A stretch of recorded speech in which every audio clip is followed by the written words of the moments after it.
हाय सांग माने चलतु आज बनवा पणस आलू तरकारी।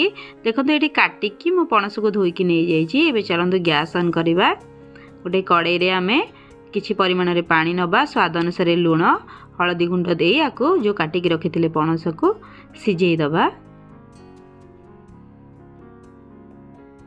आकु किछि समय कवर करी छाड़ी दबा सिझिबा पई। एबे चलतु कवर बाहर करी जो पणस सिझी गलानी गोटे प्लेट को बाहर करी नबा।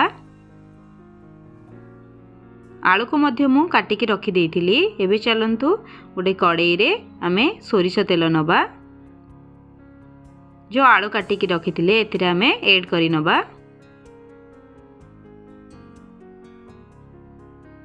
आकु भलो भाबरे आमे किछि समय फ्राई करी नबा। देखो हमर आलू फ्राई हो साराणी। एबे चलंतु प्लेट को बाहर करी नबा। अल्प तेल अच्छी आउ टिके अल्प तेल आमे नहीं नबा। एठी जीरा, दालचीनी, तेजपत्र आकु टिके फ्राई कर नबा। जो काटिकी रखिथिले पियाज एथिरे ऐड करी नबा। इथिरे काटिकी रखिथिले कंचा लंका ऐड करी आकु टिके फ्राई करी नबा। एबे चलंतु जो बाटिकी रखिथिले अदा रसुण पेस्ट एथिरे ऐड करी नबा। आकु भलो भाबरे फ्राई करी नबा। टमाटो जो बाटिकी रखिथिले एथिरे ऐड करी नबा।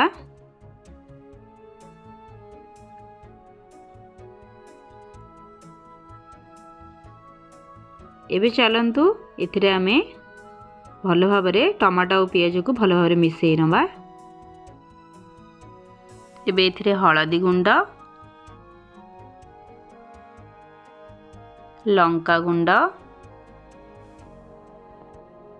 जीरा और धनिया गुंड,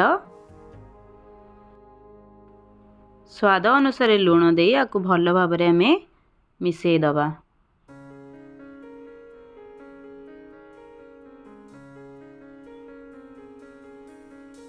एबे जो रखिथिले टमाटो बाटिकी से टमाटो पानी आमे दे दबा। आकु भलो भाबरे किछि समय आमे कवर करी छाड़ी नबा सिझिबा पई। एबे चलंतु कवर बाहर करिबा। जो पणस आमे सिझे के रखिथिले एथिरे ऐड करी नबा। आलू को जो फ्राई करी रखिथिले एथिरे ऐड करी नबा। आकु भलो भाबरे एई भली भाबरे मिसेई दबा।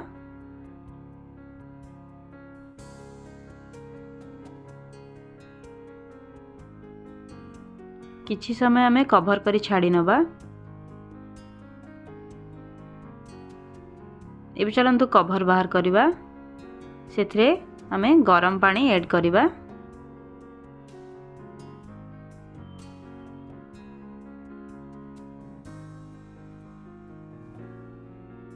एडी स्वाद अनुसार बे लुण ऐड करि नेले।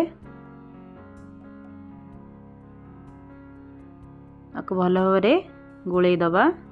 किछि समय सिझिबा को आमे कवर करी छाड़ी नबा।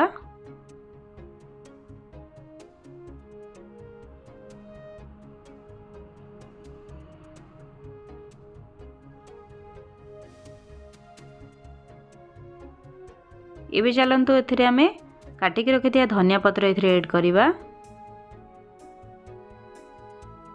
एथिरे एबे आमे गरम मसला ऐड करि नबा। आकु भलो भाबरे मिसेई दबा। पुणी कवर करी किछि समय छाड़ी दबा। एबे चलंतु कवर बाहर करिबा। देखंतु केते सुंदर भाबरे प्रस्तुत हो जाइछि हम पणस आलू तरकारी। एबे चलंतु गोटे सर्विंग बाउल को बाहर करी नबा। मु एठी गोटे माटी पात्र नेइछि। आपण माने एही भली भाबरे घरे प्रस्तुत करंतु। आकु रुटी सहित नले भात सहित खाइबे बहुत बढ़िया लगे खाइबा को पणस तरकारी। आपण पणसर अलगा मध्य आइटम करि परिबे। केमती लागिला मो वीडियो कमेंट करिके जणैबे। धन्यवाद। जय जगन्नाथ सांग माने।